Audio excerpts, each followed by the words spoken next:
गए और वहां से छलांग लगाई काली देह में। आहा, भगवान काली देह में जब गए हैं तो ग्वालों में कोहराम मच गया। ओरे दामा तूने अच्छा नहीं किया, जरा सी गेंद के पीछे पीतांबर वाले को खो दिया।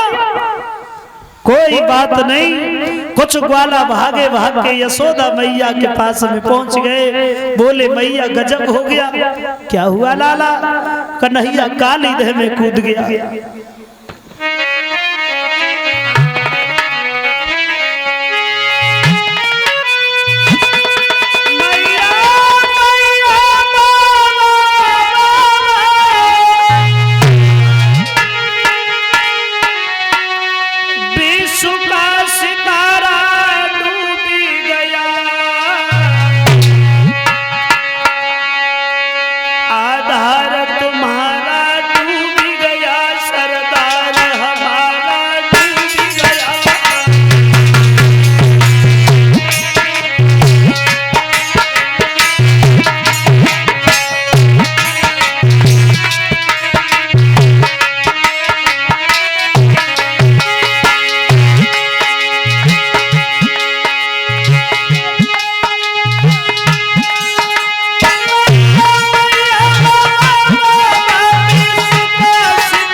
सब लोग माँ यशोदा बाबा नंद रोहिणी ये जब पहुंचे हैं,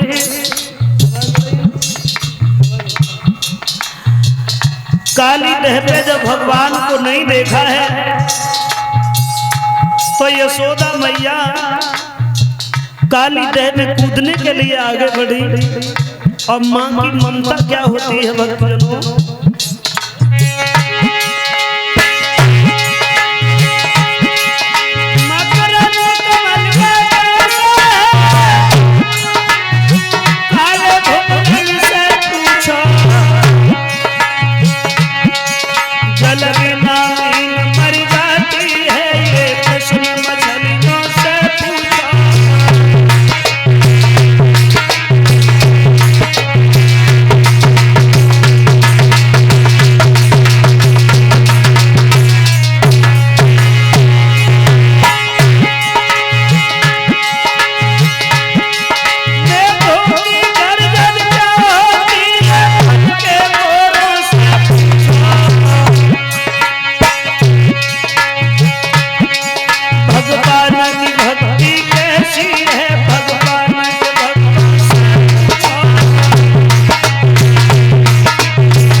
भगवान को काली देह पे जब नहीं देखा है तो यशोदा काली देह में कूदने के लिए आगे बढ़ी।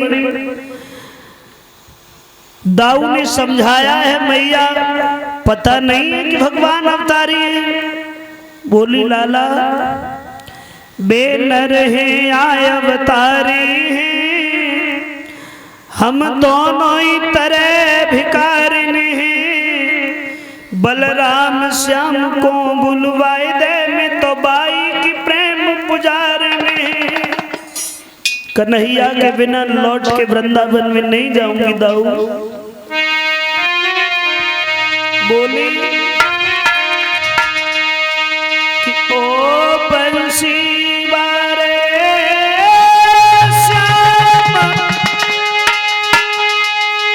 कोई तेरी मैया रही बुलाई रे।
भगवान को जब नहीं देखा है, यशोदा मैया काली दह में कूदने के लिए आगे बढ़ी है तो बलराम ने रोका है, तो माँ उसी जगह बेहोश होकर के लेट गई काली दह पे। वृंदावन के सब लोग अचेत अवस्था में पड़े हैं, लेकिन भगवान इधर काली दह में आगे गए हैं तो क्या देखा, कालिया नाग सो रहा है, नागिनियां जाग रही हैं। एक नागिनी ने देखा तो भाग के पास चली आई। कहां भागे चले आ रहे हो, सुना नहीं तुमने, पीछे लौटो। भगवान बोले नागिनी क्या हमसे कुछ कह रही है? बोले हाँ तुमसे कह रही हूं, किस्मत अच्छी है पति सो रहे हैं, अगर वो जगत होते तो एक ही फुसकार में हड्डिन को ढांचो कट हो जाता। भगवान बोले बड़ा घमंड है तुझे तो अपने पति पे, तो फिर जगा अपने पति को, क्योंकि मैं तेरे पति से ही मिलने तो आया है।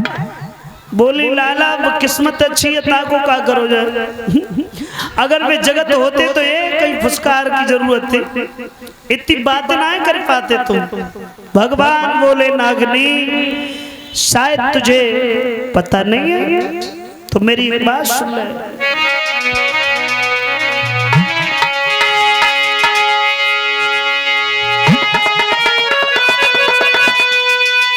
कि हमसे ही तो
कालिया ने ऐसे वचन कहे, नागिनी चेहरा की तरफ टकटकी लगा करके देखते रहे और आगे बढ़े, बोले जगा अपने पति को। अब जगाना नहीं जगाएगी और तू नहीं जगाएगी, तुम्हें जगाना भी जानता हूं। भगवान आगे बढ़े और जहां कालिया नाग सो रहा था, जाते ही जाते भगवान ने कालिया नाग की पूंछ पे पांव धर दो। अरे भैया, कालिया नाग सतर चलो आओ, फुसकार लगाई, यमुना में उबाल आ गया। नतीजा ये हुआ, आगे बढ़े हरि नाग की पूंछ दबा।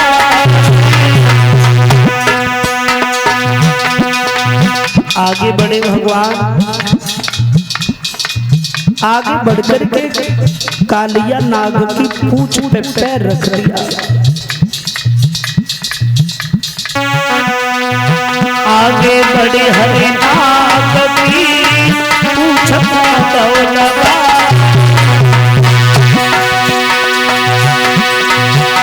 सोई भोगतारी भरता हुआ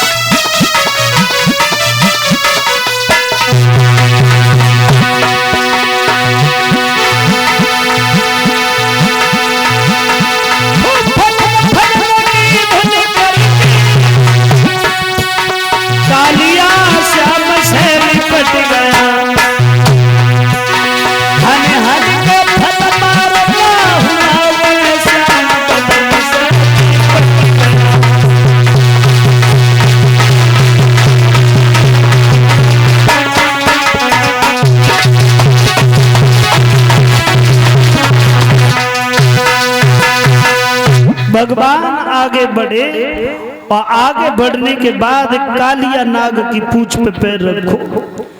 कालिया नाग सतर सतर चलो आओ। थोड़ी देर के बाद में क्या हुआ? अरे होना क्या था, भगवान ने जो सोची, हमें ऐसा लगता है कि अब तो हम इसके शिकंजा में फंस गए। उसी समय भगवान ने अपनी माया से शरीर को इतना गर्म कर दिया, इतना गर्म किया है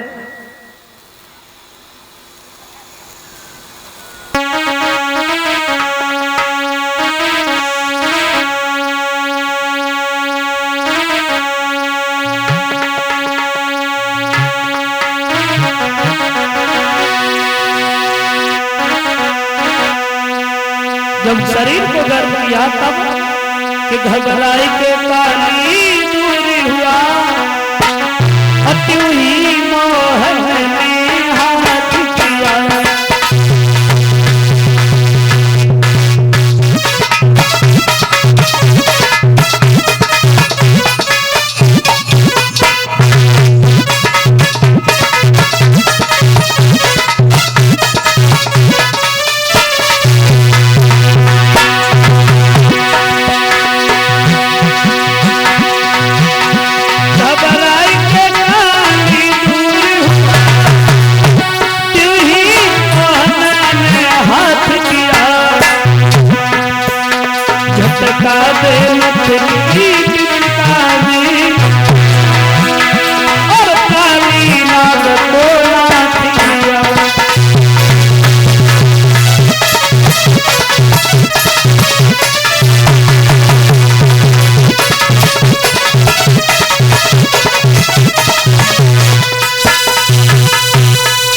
कालिया नाग के फन पे सवार हो गए भगवान। कालिया नाग के फन पे जैसे ही सवार हुए हैं और उसी समय नागिनियां भाग के पास में चली आई, दोनों हाथ जोड़े, प्रभु मेरे पति को नहीं मारो। भगवान बोले कौन सी बात हो गई भाई, अभी तो बहुत बहुत बड़ी बातें हो रही थी, पति के सामने जिंदा नहीं रह पाते, खड़े नहीं हो पाते, हड्डियों का सुरमा बन जाता, और अब क्या हो गया? जवाब दिया भगवान, हम आपकी माया को समझ नहीं पाए, हम तामसी जीव हैं, क्रोध करना हमारा स्वभाव है, मेरे पति को नहीं मार। कन्हैया कहने लगे तेरे पति को मारेंगे तो नहीं, लेकिन हमारी एक शर्त है। शर्त क्या है? शर्त ये है कि हमारी गेंद आई है तुम्हारी देह में, वो गेंद लेके आओ, और हमें कुछ कमल के फूलों की आवश्यकता है, वो फूल लेके आओ। एक नागिनी गई है तो वो गेंद लेके आई, दूसरी नागिनी भाग